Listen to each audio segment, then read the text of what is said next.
Yo, what is good, my fellow deadheads? Your overlord has returned with another JJK Phantom Parade video. Hopefully you guys have been enjoying all the videos that have been coming out this week. The Deadman has been on that steam train grind, pushing and making videos. And chat, I just want to say, it is very easy to decide to wake up in the morning at 2 a.m. and to record 3 videos. But man, when you go to bed the night before and when you have all that energy and you wake up in the morning, oh my God, all the voices in your mind are telling you to sway back to sleep, bro. Stay in that bed, stay comfy. So I want you to know that the Deadman is fighting them real battles for y'all. I got out of bed this morning and we were cooking this video at the time that we said we would. But what is the purpose of today's video? They actually did release a list of units and they asked the JP player base what characters, what units would they like to see from the Shibuya incident before everything is all said and done. Then they actually provided a very big list of all of those characters that they were talking about. And I thought that this was a perfect opportunity to talk about this because I was literally going to make a video talking about my top 10 most wanted, or not even top 10, my top 5 just most wanted Shibuya incident characters, just characters that I definitely want to see in the game, or just mechanics from characters even, or characters who, if they were added into the game, they would definitely bring a new mechanic or bring something new to the game in general, and I just want to see them for that reason.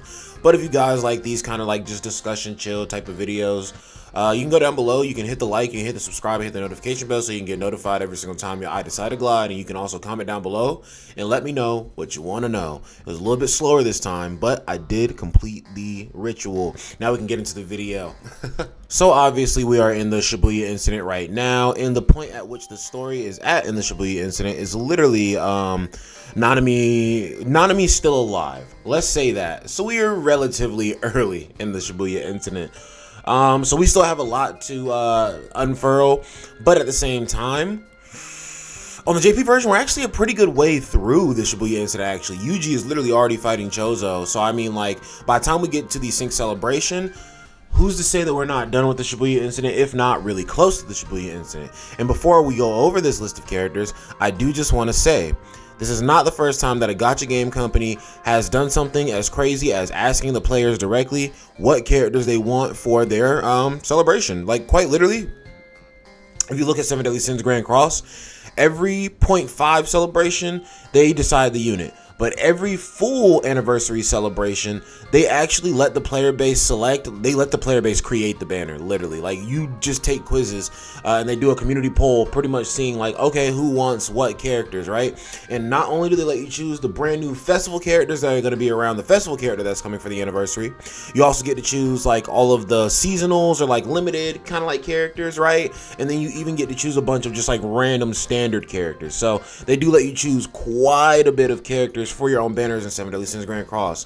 Dokkan has definitely done plenty of things that say, oh, what do you want to see next? And not even just for units, but even for things like, you know, event stages and stuff like that. So I do want to say that Dokkan and Grand Cross are 2 games that have been out for a very long time, and I don't remember when Grand Cross started doing the you can vote for your own banners basically type of celebrations. But either way, these are tendencies that are typically in games that are a lot longer running. So I do want to say that even though it's really cool they're asking us who do you want to see for the Shibuya incident, it is a tiny bit worrisome that they're already in a state where they feel like they need to ask the player base, yo, what characters do we need to see? Now there could be another side of the coin where they're actually just like, yo, we got so much freedom right now to move on our schedule that we can literally do whatever y'all want to do. But I'm gonna be honest, that's typically not the case, especially not for a gacha game company, especially for a company that is working to maximize their profits and put back into their creation so that they can maximize more profits. Are you really going to sit in a state where you don't have something prepared and let the people who are playing the game choose for you? No. You're going to consistently have things prepared. More than likely what's really going on is they probably have stuff planned all the way up until the Sync celebration, and they're like, okay, maybe we won't be finished with Shibuya, or maybe they still want to see Shibuya units after the Sync celebration, depending on where we are in the story, no matter what, right? So maybe we need to be continuing to drop Shibuya incident units, and this is what we're going to try and follow after the versions are synced together.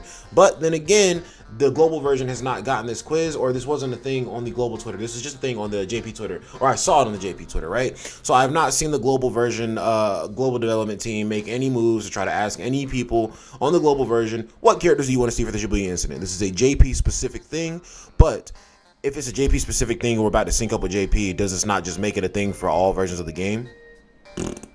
So let's look over the list of the characters and talk about some of the characters, see who we expected and who are some of the surprises. New character survey options for August. This is from the Discord. Now, I will go ahead and say, with me being like actually pretty tired, I did try to prepare all this stuff beforehand as best I could so that I don't ramble too hard. But we're just gonna go ahead and crack into this list of characters. If it is a character that we might not know as a whole, then I am going to actually try to pull up a picture of the character, or maybe not, because I do have a section of this where I want to talk about who are my most anticipated characters for the Shibuya incident. So maybe I'll go over pictures of the characters I'm talking about, but I might look up characters on the side if I don't know who they are. Okay, so we got Kusakabe. Kusakabe, everybody knows, is the grade 1 sorcerer, no technique, but is the strongest grade 1 or farmer. Always says that he's weak, but he's actually pretty goated and pretty reliable, and people do trust him for sure, because if they didn't, why would they even call him out for missions like the Shibuya incident? We got Utahime, who I would love to see a really nice buffing Utahime. And also, I remember I always talk about them doing something called like domain battles, right? I feel like Kusakabe could be a very meta relevant character when he comes into the game for real. What would Kusakabe's color be as the first unit, as his first time coming into the game? Yellow, maybe? Yellow is actually really skimped out on units. Like if you look at all the roster of units for every color, yellow has 16. I think green maybe has 18, and then literally red and blue, they're both over like 20 characters each. Ui, he can teleport, I think. No? That was a big spoiler. Ui, support character. Probably not DPS or anything of that sort. But I mean, like, is anybody hyped for Ui? I don't think so. We all know who Ui is. Mei's little bro. Naobito Zenin is the 26th head of the Zenin clan. He is the drunkard bastard who is with Maki and Nanami whenever Dagon attacks. Yuki Tsukumo is the blonde-haired special grade who talked to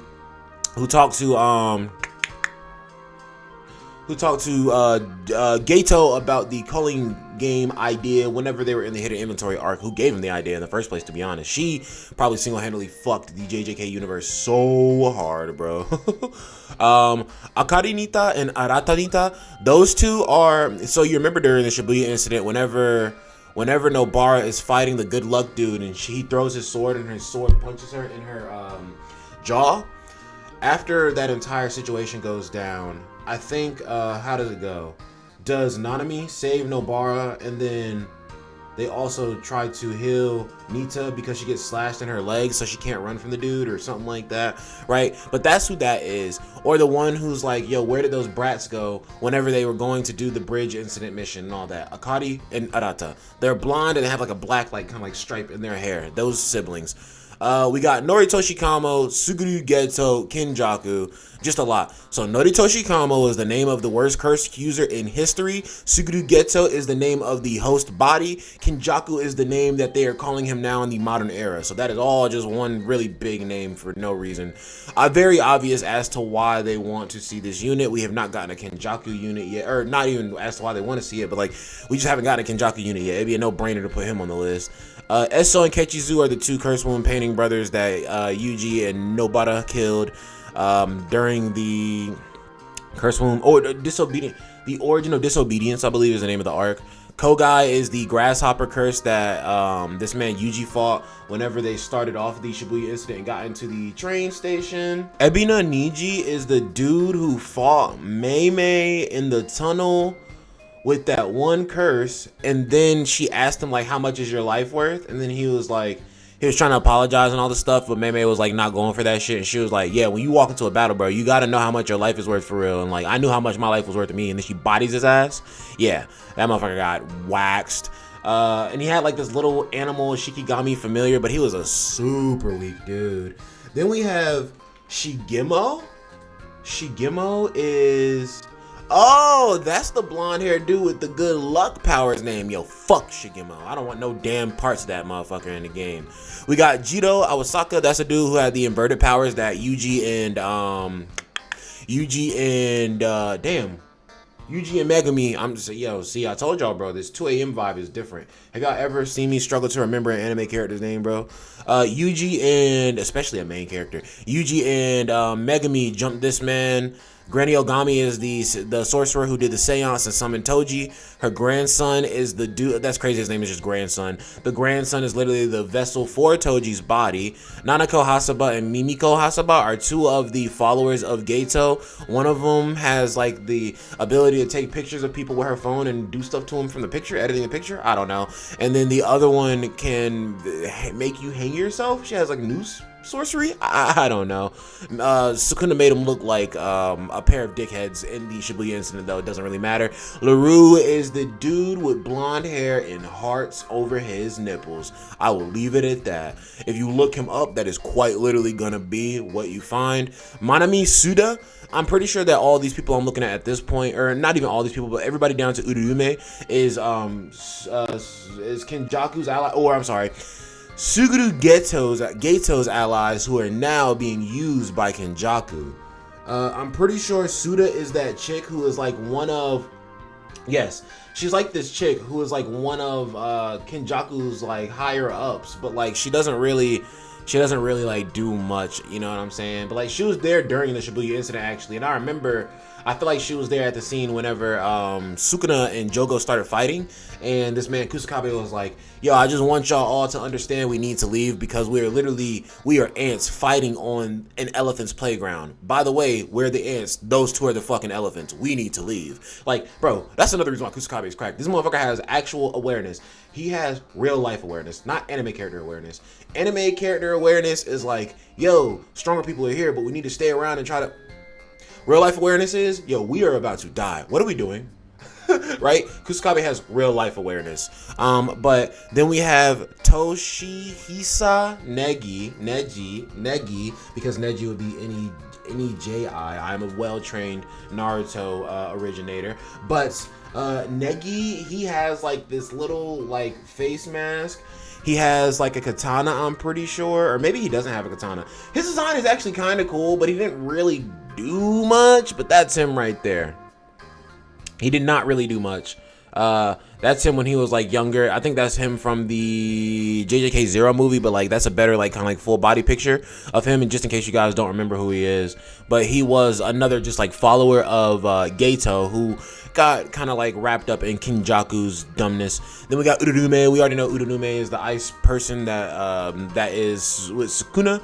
We got Sumiki Fushiguro. This is where I'm starting to get curious about the characters that they included in this list, because like I even already said some people who got like one tapped who never really had relevance in the story. They just kind of showed up just to get waxed, right? So I'm like, they're even considering putting those characters in the games as units. Is crazy to me. But Sumiki makes a lot of sense. No, she doesn't make a lot of sense. I'm sorry. She doesn't make a lot of sense because the bitch is in a coma. What?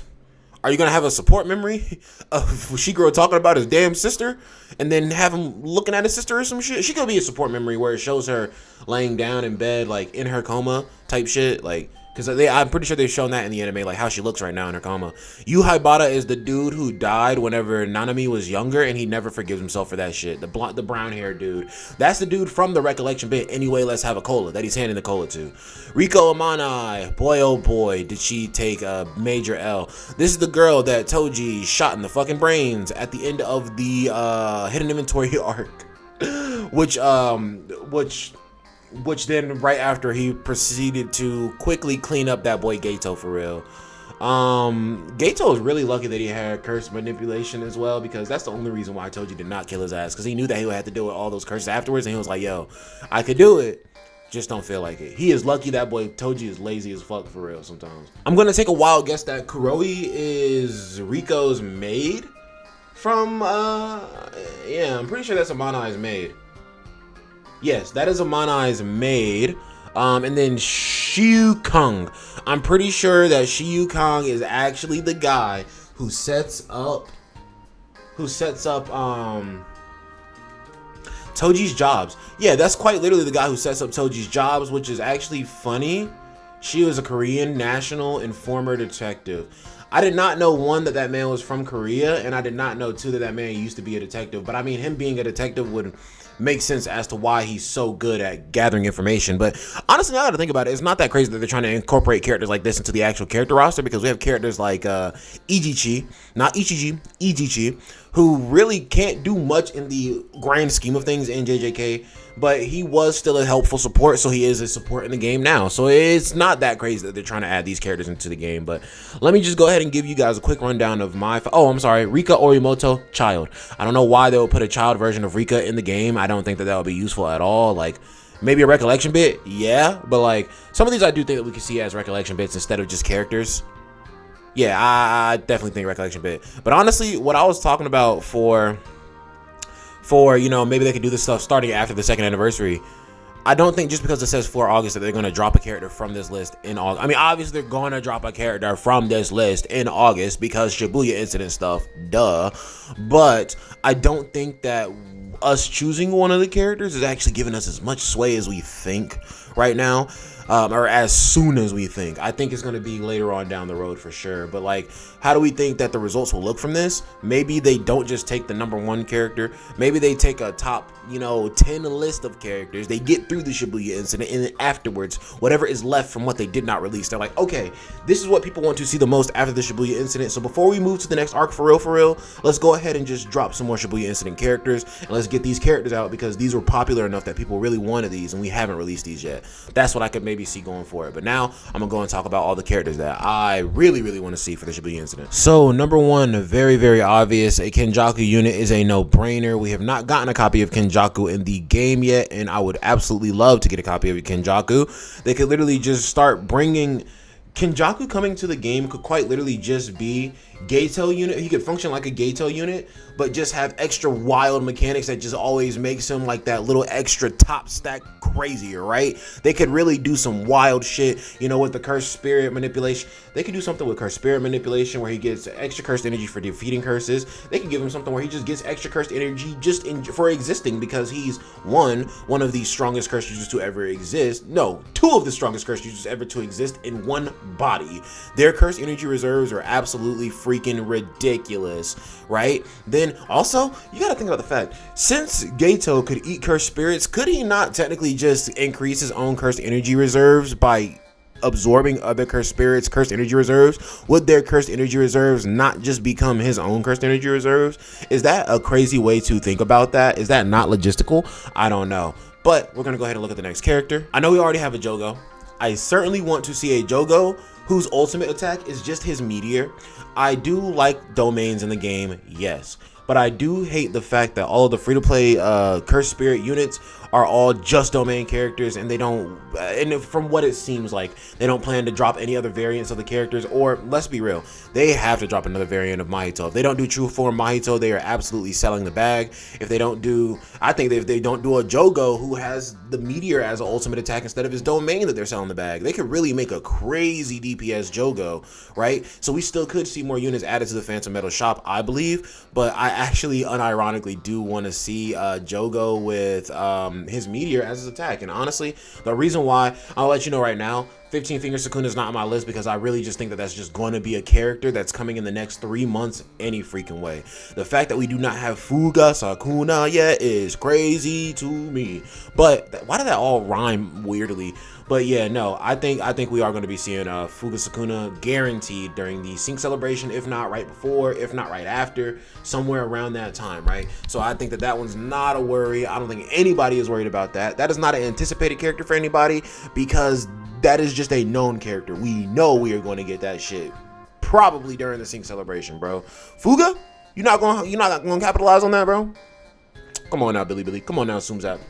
But yeah, I really do want to see Jogo with his meteor. And also, this would really just show us, one, do they plan on keeping cursed spirits in the Phantom Metal shop forever? Or 2, do they plan on eventually making them summonable? Usually all the stuff that is like we're still early in JJK's life cycle. Once we get to like 2 year, 3 year, I can see characters just being freaking summonables, all of them. No more free to plays, blah blah blah blah. But for right now, while we're still so early in the game and we're getting questions like this, I really do want to see a Jogo who's gonna. They didn't even put Jogo as an option on the list because he is probably because he would be a free-to-play character, or they're just not thinking about making another Jogo. But again, I would like to see Jogo's meteor as an ultimate. instead of just his domain. His domain is cool, yeah, but we saw his domain very early on in the show. We saw his meteor very later on in the show. So I feel like people would think the meteor is cooler because we had to wait longer for that build up. And I'm not gonna lie, that man's meteor alone really could have just like, that shit does damage, bro. That shit is crazy massive, has a crazy area of effect. This man Jogo could wipe fucking cities. I'm gonna be honest. Let's go over to the next curse. Following, and honestly, not next curse, next character, which is a curse, yes. I'm already just gonna spoil it. It's True Mahito. Bro, we gotta have True Soul Mahito because this will be the first time a Mahito unit in the game has functioned differently, but honestly, we only have one Mahito unit. So literally a second release of Mahito in general would be, yeah, Mahito just functioning differently. But it would be interesting to see how his kit would work, because this Mahito would do a hard switch from functioning how he functions to probably functioning more like a Yuji unit, just because that's who he had to box, that's who he had to adapt to get out of that situation, and didn't even fucking make it out of that situation because of our goat Todo. But yeah, literally Kenjaku, Jogo, Mahito, all just like curses who are just like, yo, the fact that we don't have any of these, or the fact that we don't have True Mahito, Meteor Jogo, or Kenjaku in the game is not insane to me. I think Kenjaku definitely could have been dropped during the chapter where the picture for the chapter was literally Gojo after he did his 0.2 second domain and killed all the curses. I really think Kenjaku could have came right there, so it is a surprise to me that Kenjaku is not in the game yet. But they're probably going to wait until the actual end of the Shibuya incident where this man gets confronted by everybody to actually put him into the game. So actually it still does make sense he's not in the game just yet. Meteor Jogo makes sense just because, like I said, they are all free-to-play units. This game is not a game that is very free-to-play friendly, so if they're not making free-to-play decisions, that just makes sense in my opinion for how they've given us stuff in the game so far. Same thing for Mahito, just another character who could possibly be a free-to-play character that they're maybe not trying to capitalize on just yet, because they say fuck free stuff for y'all, right? I don't know. Sometimes it feels like Billy is trying. Sometimes it feels like they're like, yo, fuck y'all and your free stuff. That's how it feels. It feels like a very hard 50-50. It never feels like we're in between. It never feels like a backhanded victory. Never ever. It feels like the backhand or the victory. But True Soul Mahito will be absolutely cracked, and literally this would just change whether whether curses are only showing up in the Phantom Metal shop or if they are actually showing up on banners anymore, which, you know, it'd be nice to know how cursed spirits, fully fleshed curses, not fully fleshed curses, that's Sukuna. It would be nice to know how cursed spirits are going to be added into the game from this point on, now that we've already gotten Dagon. All of the disaster curses are in now. Next up, who else? Like, bro, would this really be an anticipated list if we weren't talking about Zombie Toji? Bro, y'all already know that since Toji used Playful Cloud, that they already have a second entirely different set of animations that they're already thinking up, cooking up. Bro, this man Toji was aura farming Dagon in his own fucking domain for fucking 10 minutes, then murked, bro, and they got out. So it's just like, man, like, I'm gonna be real, bro. As soon as Fushiguro let Toji in by accident, I would have just maintained focus, kept the domain open. I just would have dipped, bro.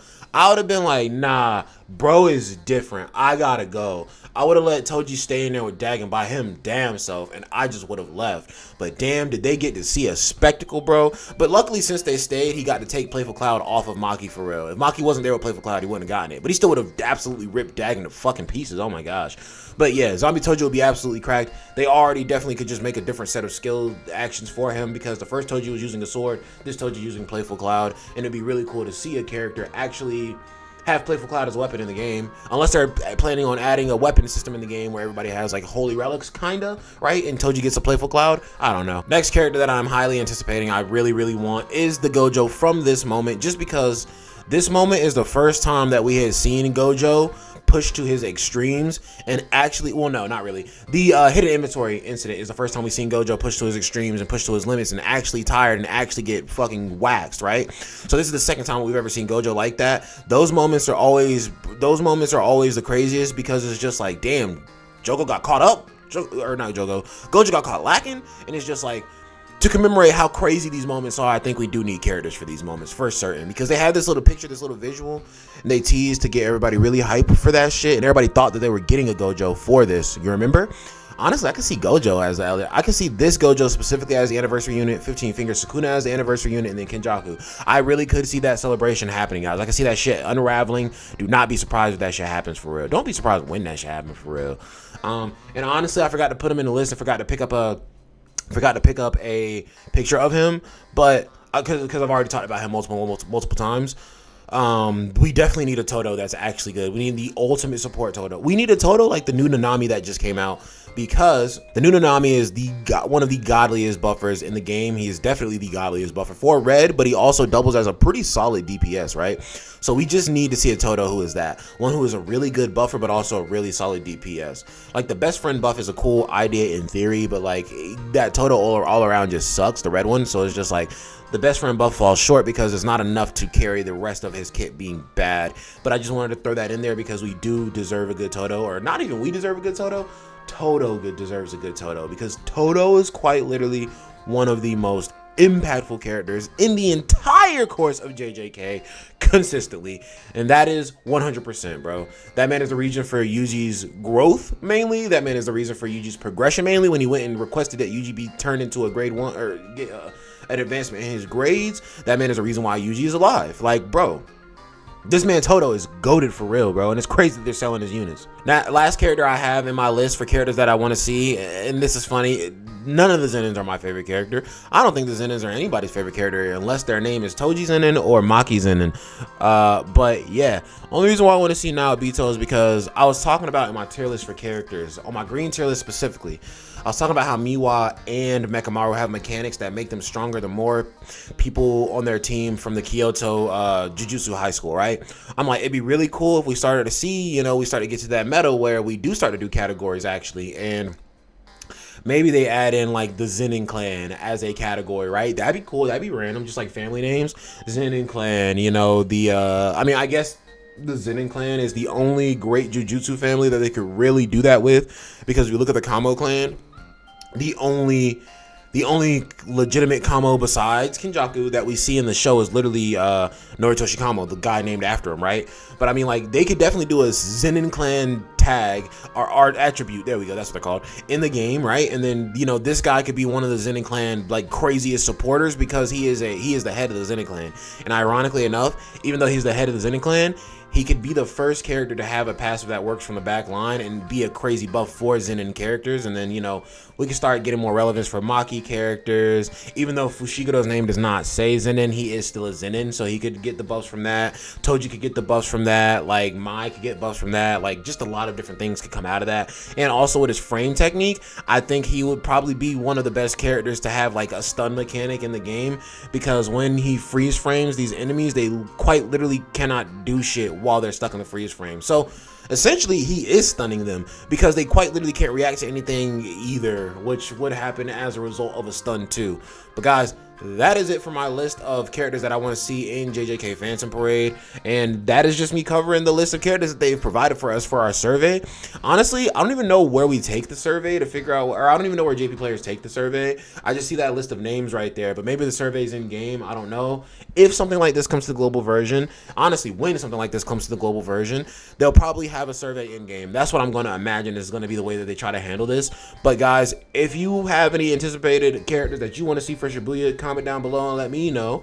But if you did enjoy the video, you can go down below, you can leave a like, you can subscribe, hit the notification bell, you can get notified every single time the dead man decides to glide, and you can comment down below and let me know what you want to know. But that's gonna be it for your boy Deadman Vince. I'm gonna go back to sleep. Oh my gosh, that just sounds so dreamy. My bed sounds so dreamy right now. Y'all have a good night. Bye, man.